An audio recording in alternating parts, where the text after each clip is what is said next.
تو ہم بھی کہتے ہیں احادیث ہے، کیوں نہ بیان کریں کہ صحیح بخاری میں حدیث ہے 2812 عمار کو ایک باغی جماعت قتل کرے گی، وہ جماعت دوزخ کی طرف بلا رہی ہوگی اور عمار ان کو اللہ اور جنت کی طرف بلا رہا ہوگا۔ اب اس کے نرغے میں جو آتا ہے وہ آئے، میں اپنے نبی سے ٹکر لے لوں آپ لوگوں کے منہ کا خیال رکھتے ہوئے کہ میں نبی علیہ السلام کو کہوں کہ آپ نے کیوں ایسی بات کر دی کہ مولا علی کے مخالفین کو آپ نے دوزخ کی طرف بلانے والی جماعت کہہ دیا، تو لیں آپ ٹکر، جائیں سیدھا دوزخ میں۔ اور تھوڑی جرت کریں، آپ یہ کہا کریں کہ اے اللہ، اپنے لیے کہا کریں کہ اللہ تعالیٰ آپ کا حشر یزید اور یزید کے آباء و اجداد کے ساتھ کرے اور اس کی اولاد کے ساتھ۔ ہم کہتے ہیں کہ اللہ تعالیٰ ہمارا حشر جو ہے وہ مولا حسن حسین، مولا علی علیہ السلام اجمعین اور اہل بیت کے ساتھ کرے، آمین۔ اور آپ میں تو اتنی جرت نہیں آپ یہ بات بھی کر سکیں۔ واقعہ کربلا اس سے ریلیٹڈ نہیں ہے کہ جی ان کے اوپر پانی بند ہو گیا، ان کے اوپر ظلم ہوا، کتنے بندے شہید ہوئے، یہ سیکنڈری چیز ہے۔ اصل چیز ہے کربلا ہوئی کیوں نبی علیہ السلام کی محنت کو 50 سال کے اندر اس لیول تک پہنچا دیا گیا کہ ہزاروں صحابہ زندہ ہیں اور نبی صلی اللہ علیہ وسلم کی پوری اولاد ذبح کر دی جاتی ہے۔ ہم تو یہ کہہ نہیں رہے کہ کیسے ذبح کیا انہوں نے، آری چلائی تھی یا تلوار چلائی تھی، یہ تو واقعہ کربلا تو سب کو پتہ ہے، ان کی شہادت بھی سب کو پتہ ہے۔ جامعہ ترمذی میں حدیث ہے حسن و حسین جنتی نوجوانوں کے سردار ہیں اور ان کی والدہ جو ہے وہ جنتی عورتوں کی سردار ہے، اور المستدل حاکم میں حدیث ہے حسن و حسین جنتی نوجوانوں کے سردار ہیں اور ان کے والد ان سے بھی بہتر ہیں۔ تو یہ تو ڈیفینیٹ حدیث ہے، یہ تاریخ تو نہیں ہے، نبی علیہ السلام کے فرامین ہے۔ تو ان کی موجودگی میں ان کے ساتھ یہ کچھ کیا جائے تو ہم نٹی گرٹی میں نہیں پڑھتے، ہم اس تھیم کے اوپر کہ یہ کون سی چیز تھی جس نے خلافت راشدہ کو ربوبیت میں بدل دیا، ہم اس تھیم کے اوپر بات کریں۔ ہم نہیں چھوڑتے، بندے نہ چھوڑے، الٹیمیٹلی کیا نکلا ہے، کس کی وجہ سے ہوا ہے، وہ تو حدیث کی کتابوں میں موجود ہے۔ ہم کب کہہ رہے ہیں خفیہ کیمرے لگا گئے جی کس نے گولی، پہلا تیر کس نے چلایا، یہ وہ ہم تو بتا رہے کس کے دور حکومت میں ہوا اور ان کا اپنا کردار کیا تھا، اس کو کس طریقے سے لا کے تخت پہ بٹھایا گیا، وہ ساری کی ساری چیزیں تو سامنے ہیں۔ وہ تاریخ کی کتابیں نہیں ہیں، حدیث کی کتابیں ہیں۔ تو نبی علیہ السلام کی احادیث کو بیان کرنے کو یہ سمجھتے ہیں کہ جی اس سے مصیبت کھڑی ہو جائے گی تو اپنے آپ کو منکرین حدیث ڈکلیئر کریں، پھر حجیت حدیث کا مقدمہ ڈسکس ہوگا، پھر کربلا نہیں ڈسکس ہوگی۔ اور یہ ٹی وی پہ بھی آ کے مولوی بیٹھے ہوتے ہیں، سنیوں کے بھی شیعوں کے بھی، مڑ مڑ کے جی وہ یزید نے یہ کر دیا۔ وہ یزید نے کیا کیا ہے یار، وہ تو سسٹم کا نمائندہ بن کے آیا جو پیچھے سے خراب تھا۔ یزید کو لے کے بیٹھے ہیں، یزید یزید یزید یزید، بھائی پیچھے سے معاملہ خراب ہوا۔ لیکن میں یہ کہتا ہوں کہ اللہ کے بندو، جو چیزیں نبی علیہ السلام نے منع کی ہیں بیان کرنے سے وہ تو ہم ڈسکس کر بھی نہیں رہے۔ میں نے آج تک آپ کو منافقین کے نام بتائے،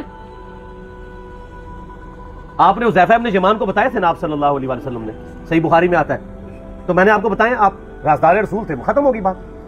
میں نے کبھی ڈسکس کی ہے، اگرچہ میں نے صحیح مسلم کی حدیث 7035 نمبر ڈسکس کی ہے کہ نبی علیہ السلام نے فرمایا میرے صحابہ میں 12 منافق ہیں، وہ کبھی بھی جنت میں داخل نہیں ہوں گے یہاں تک کہ سوئی کے ناکے سے اونٹ میں گزر جائے، اور ان میں سے 8 ایسا ہے جس کی کمر پہ دوبیلا پھوڑا نکلے گا۔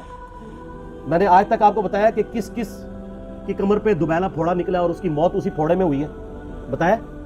تو میں تو وہ چیزیں ڈسکس بھی نہیں کر رہا، میں وہ چیزیں ڈسکس کر رہا ہوں جو نبی علیہ السلام نے علامات النبوہ میں بتائی ہیں۔ یہ امام بخاری حدیث نبوت کی دلیل کے چیپٹر میں لے کے آئے ہیں، اور امام بیہقی نے 3500 احادیث پر مشتمل ایک کتاب لکھی ہے دلائل النبوہ، کہ ہم نبی صلی اللہ علیہ وسلم کو نبی کیوں مانتے ہیں، اس کے اوپر، اور اس میں یہ ساری حدیثیں عمار بن یاسر کے قتل والی لے کے آئے ہیں، بتانے کے لیے کہ دیکھیں ہمارے نبی علیہ السلام کی نبوت کی دلیل ہے کہ آپ نے اپنی وفات کے آلموسٹ 30 سال کے بعد ہونے والے واقعے کو پہلے ہی بتا دیا۔ یہ حدیثیں چھپانے والی نہیں، بیان کرنے والی ہیں، علامات النبوہ کی حدیثیں۔ آپ کہتے ہیں چھپائیں، اگر کوئی حدیث دنیا میں نہیں چھپائی جا سکتی نا تو علامات النبوہ والی حدیث ہے، کیونکہ وہ تو نبی صلی اللہ علیہ وسلم کی نبوت کو جسٹیفائی کرتی ہے۔ ورنہ میرا ایک معصومانہ سوال ہے کہ نبی صلی اللہ علیہ وسلم نے یہ باتیں کر کے ان کے زوم میں نعوذ باللہ امت کو مصیبت میں ڈال دیا۔ آپ نے خود ہی فرمایا کہ یہ ہوگا، کیوں فرمایا آپ نے؟ میں تو بیان کر کے مجرم ہوں، تو جس نے مجھے خبر دی ہے ان کے بارے میں آپ کا کیا خیال ہے؟ یہ مسند احمد کی حدیث یہ میں نے گھر بیٹھ کے بنائی ہے کہ میری بیوی کا کیا حال ہوگا جس پہ خوف کے کتے بھونکیں گے۔ تو سیدہ عائشہ سے مجھ سے زیادہ نبی علیہ السلام کو محبت تھی، لیکن آپ اللہ کے پیغمبر تھے، آپ نے اپنے گھر کی خبر بھی نہیں چھپائی، بتا دی کہ یہ ہوگا۔ اور اس سے بڑھ کے آپ صحیح بخاری میں دیکھیں عمار بن یاسر کا خطبہ ہے، میں نے یہ سارا، پریشان نہیں ہونا، یہ ریسرچ پیپر میں سارا کچھ موجود ہے، اور کوئی چیز بھی ایسی نہیں جو اس میں اسکپ ہو. صحیح بخاری میں خطبہ ہے کہ عمار ابن یاسر کو مولا علی نے بھیجا کوفے میں. کوفے والے نیوٹرل ہو گئے تھے کیونکہ بصرہ سے سیدہ عائشہ آ رہی تھیں, اور وہاں پہ انہوں نے کہا نہ ہم سیدہ عائشہ کا ساتھ دیں گے نہ مولا علی کا دیں گے. تو عمار ابن یاسر کو تیار کرنے کے لیے, یعنی وہاں کے جو عوام تھی اس قتال کے لیے, مولا علی نے بھیجا. تو سیدنا عمار ابن یاسر نے وہاں پہ کوفے کے ممبر پہ خطبہ دیا. بخاری کے الفاظ ہیں, اوپر والی سیڑھی پہ عمار ابن یاسر نے حسن ابن علی کو بٹھایا, حالانکہ حسن ابن علی سے 4 گنا بڑی عمر تھی عمار ابن یاسر کی, 90 پلس ہو چکے ہوئے تھے, 3-4 گنا ان کی عمر تھی, لیکن اہل بیت کا احترام کیا. خود نچلی سیڑھی پہ بیٹھے. بخاری کے الفاظ ہیں کہ اے لوگو اللہ نے تمہیں آزمایا ہے, ایک طرف دنیا اور آخرت میں تمہارے نبی کی بیوی ہے سیدہ عائشہ, دنیا اور آخرت میں, یعنی عزت اپنی جگہ قائم. یہاں لوگ سمجھتے ہیں کسی کی غلطی آ گئی تو پتہ نہیں کیا ہو گیا, وہ یار اس کا مرتبہ اپنی جگہ ہے, غلطی اپنی جگہ ہے, پیغمبر نہیں ہے وہ. اور دوسری طرف علی ابن ابی طالب ہے. اللہ اب دیکھے گا تم عائشہ کی اطاعت کرتے ہو یا اللہ کی, علی کی نہیں اللہ کی. کیوں؟ یا ایھا الذین آمنوا اطیعوا اللہ واطیعوا الرسول واولی الامر منکم. ان کا اولو الامر مولا علی ہے, ان کی اطاعت واجب ہے. یہ اللہ نے آزمایا کہ اللہ کی اطاعت کرتے ہو یا عائشہ کی. اور آپ حیران ہوں گے, یہ حدیث امام بخاری حضرت عائشہ کی فضیلت والے چیپٹر میں لے کے آئے ہیں. اگر امام بخاری مشورہ کر لیتے نا ناسبیوں سے, تو انہوں نے کہا تھا سر آخری صحیح رکھو, پچھلے والا رہن دو, بلکہ پچھلے والا رکھو آخری والا رہن دو, کہ عائشہ دنیا اور آخرت میں. وہ حدیث گھڑنے کا میں آپ کو طریقہ بتاتا ہوں, کاٹ چھانٹ کرنے کا. وہ آدھی حدیثیں لکھتے ہیں نا, آدھی حدیث ایسے لکھتے ہیں امام بخاری کہ سیدہ عمار ابن یاسر نے خطبے کے دوران فرمایا کہ سیدہ عائشہ دنیا اور آخرت میں تمہارے نبی کی بیوی ہے, بس. لیکن امام بخاری نے پوری حدیث لی ہے, آگے وہ بھی ڈالا ہے کہ اللہ آزما رہا ہے کہ عائشہ کی اطاعت کرتے ہو یا اللہ کی, جیسے آپ کے علماء کر رہے ہیں. صحیح مسلم کی حدیث 6488 آدھی بیان کرتے ہیں سارے مولوی, بریلوی, دیوبندی, اہل حدیث سب, میرے صحابہ کو برا مت کہو. اگر تم میں سے کسی نے احد پہاڑ کے برابر بھی سونا خیرات کر دیا اور میرے صحابہ نے 1 مد یعنی 600 گرام خیرات کی, آدھا کلو, اس کے آدھے کو بھی نہیں پہنچا, بس. حالانکہ یہ مسلم کی حدیث سٹارٹ اس سے ہوتی ہے کہ عبد الرحمن بن عوف کو خالد بن ولید نے گالیاں دی جھگڑے کے دوران, حالانکہ دونوں مسلمان تھے, دونوں صحابی تھے.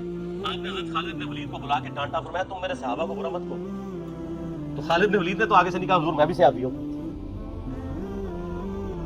ان کو پتا تھا کہ عبد الرحمن بن عوف نے اس وقت اسلام قبول کیا جب اسلام کا مطلب تھا مار, تکلیف اٹھانا, اور خالد بن ولید نے گولڈن پیریڈ میں صلح حدیبیہ کے بعد اسلام قبول کیا. میں اب تم لوگ یہ کر رہے ہو, تم لوگ اگر احد پہاڑ کے برابر بھی سونا خیرات کر دو, یعنی صلح حدیبیہ کے بعد والے لوگ, میرے ان کے برابر نہیں ہو سکتے. اور جو فتح مکہ پہ معافی مانگ کے مسلمان ہوئے ہیں طلقاء, مؤلفۃ القلوب, آل امیہ, ان کا تو لیول ہی کچھ نہیں ہے. یہاں تو خالد بن ولید کے بارے میں بات کی جا رہی ہے. اور پھر وہ مؤلفۃ القلوب اپنے زمانے میں ممبروں پہ سب و شتم کروائیں سیدنا علی پر, تو سب سے پہلے تو ان کو کہنا چاہیے جن کے بارے میں حدیث تھی کہ تم صحابہ کو گالی مت دینا.